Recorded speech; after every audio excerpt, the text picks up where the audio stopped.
ব্রাজিলের আগমনের খবরে উৎসাহ তুঙ্গে। ডুরান্ডের লাল হলুদের মুখোমুখি সিআইএসএফ। প্রিমিয়ারে লড়াই।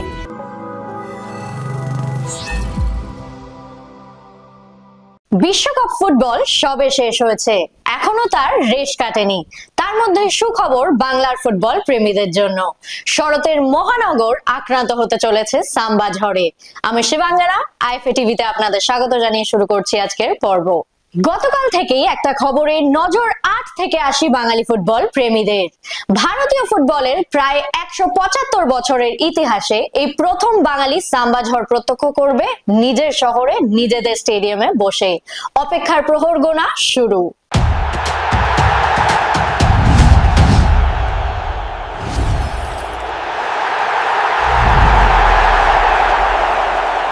প্রথম ম্যাচে চির প্রতিদ্বন্দ্বী মোহনবাগানের কাছে হারতে হয়েছিল। আজ তাদের ঘুরে দাঁড়ানোর লড়াই। আজ লাল হলুদের প্রতিপক্ষ আধা সামরিক বাহিনীর দল সিআইএসএফ প্রোটেক্টর। কি হলো সেই ম্যাচে, আসুন দেখে নিই। প্রথম ম্যাচে হারের পর দ্বিতীয় ম্যাচে গোলের বন্যা লাল হলুদের। আজ কিশোর ভারতী স্টেডিয়ামে তারা ৮-০ গোলে হারালো সিআইএসএফ প্রোটেক্টরকে। পিভি বিষ্ণু হ্যাট্রিক করেন। জোড়া গোল জেসিন টিকের, বিপিন সিং ও জিকসন সিং একটি করে গোল করেন। অন্য গোলটি আত্মঘাতী। And a huge gulf in quality. Yeah, the highlights package will just be all of 5 or 6 minutes, so we probably will not show you, or will not be able to show you all the chances, but here was the first one of them. Edmund Alandika smacking the upright, and at that point you just felt it was just a matter of time before it was coming. Everyone started to try their luck from distance. Like I said, Vishnu, Edmund had the early chances, but Raj Martha kept them out, but eventually the gulf in quality was all evident. Edmund squaring that ball back, Vishnu with a clever little back heel, put the ball in the back of the net, and that's when the floodgates began to open. Vishnu then turned provider. In fact, it was his ball. It won't go down as an assist for him, but he was clever enough to put as much pace on that, put it in the right area. Any touch from any player, he could end up in the back of the net. It was the captain, Khalid, who got the own goal.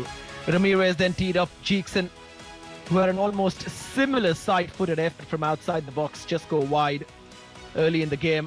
And captain on the night getting his goal.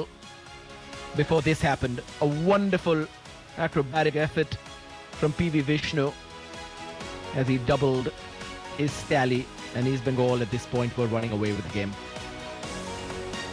Yeah, that was just moments after the restart in the second half, and I think that broke any sort of will that CSF protectors had about trying to keep the scoreline respectable. The game was over as a contest, and then it was just a matter of how many could they score. The subs came on, the intensity increased, and Bipin making sure that he wasn't one to miss out. Ghosting in at the back post, scored a simple tap in, and then moments later, the goal scorer turned provider.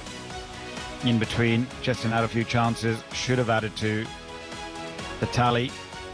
He just couldn't find his firing boots. Went past the keeper though. Had the pace and acceleration to do so, and made no mistake. Given how many chances East Bengal were missing at this point, that was well done by Jessin. And two players were looking for a hat-trick. At that point, when he got this one, this was much better finish. Really good strike, good technique, and then Bipin teed up Vishnu to get his third, so he could come off the pitch 10 minutes before full time. Second hat-trick scorer of this edition of the Indian World Durand Cup, after Rainier Fernandez got one for Jamshedpur in the first week of action. Massive result. প্রিমিয়ারে গুরুত্বপূর্ণ ম্যাচে জিতলো United sports club. আজ নৈহাটি স্টেডিয়ামে তারা ২-১ গোলে হারালো এনবিপি rainbow এসিকে। ইউনাইটেডের হয়ে গোল করেন শ্রীনাথ ও আমান আলহাট। রেইনবোর গোলটি করেন লালরাম রুয়াতা। ব্যারাকপুর স্টেডিয়ামে পিএলএস এসি ১-০ গোলে হারালো কালীঘাট এসএলএ কে। জয়সূচক গোলটি অর্পণ শেঠের। চুচুড়া ইস্টার্ন মাঠে বেহালা এসএ স্পোর্টিং ক্লাব ও রেলওয়ে এফসির খেলাটি পরিত্যক্ত হয়।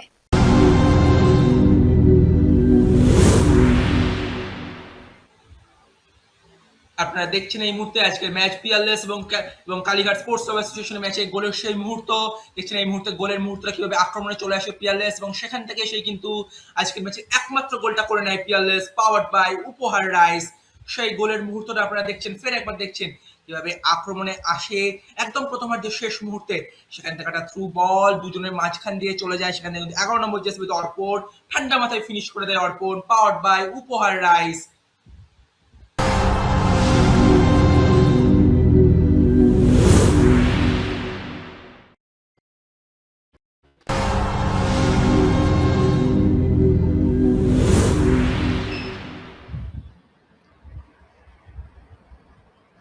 আজকের ম্যাচের গোল পাওয়ার্ড বাই উপহার রাইস। ম্যাচের শুরুতেই কিন্তু একটা গোল পেয়েছে ইউনাইটেড স্পোর্টস ক্লাব। যেভাবে তারা জায়গাটা তৈরি করে এবং সেখান থেকে একটা দূরপাল্লার শট সামান্য একটা ইনস্টেপ নেন এবং তারপরে শট দিয়ে 1-0 গোলে কিন্তু ইউনাইটেড স্পোর্টস ক্লাব তাদের লিডটাকে পেয়ে যায়। তবে লিডটা বেশিক্ষণ স্থায়ী হয়নি, কারণ রাকেশ সিং এর দূরপাল্লার শট সরাসরি জড়িয়ে যায় ইউনাইটেড স্পোর্টস ক্লাবের জালে এবং এরই সাথে সাথে স্কোর লাইন হয়ে যায় 1-1 এবং তারপর একটা গোলকিপিং এরর এবং সেখান থেকে আমান আহলাওয়াতের শট যা কিন্তু ইউনাইটেড এসসিকে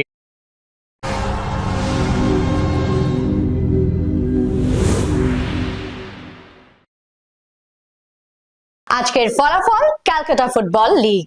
আজ তৃতীয় ডিভিশনের খেলায় ক্যালকাটা ইউনিভার্সিটি মাঠে বেহালা ইউথ অ্যাসোসিয়েশন 2-0 গোলে বেহালা এসএ কে হারায়। টাউন মাঠে কুমারটুলি ইনস্টিটিউট ও বাটা এসসির খেলাটি গোলশূন্য ড্র হয়। ওয়াইএমসিএ মাঠে রামকৃষ্ণ এসসি ও হাওড়া উদ্যোগীর খেলাটি 1-1 গোলে ড্র হয়। হাইকোর্ট মাঠে বালি দেশবন্ধু এইচএমএসএ 1-0 গোলে হারালো চাঁদনী এসসি কে। এখন সময় ফুটবল কুইজ মগজাস্ত্রের। প্রথমেই দেখে নেব গতকালের প্রশ্নের সঠিক উত্তরটি। আমাদের গতকালের প্রশ্নের সঠিক উত্তর হলো মোহামেডান স্পোর্টিং ক্লাব 1940 সালে। এই প্রশ্নের সঠিক উত্তর দিয়েছেন ফেসবুক পেজে পঞ্চানন দত্ত, আপনাকে অনেক অনেক ধন্যবাদ।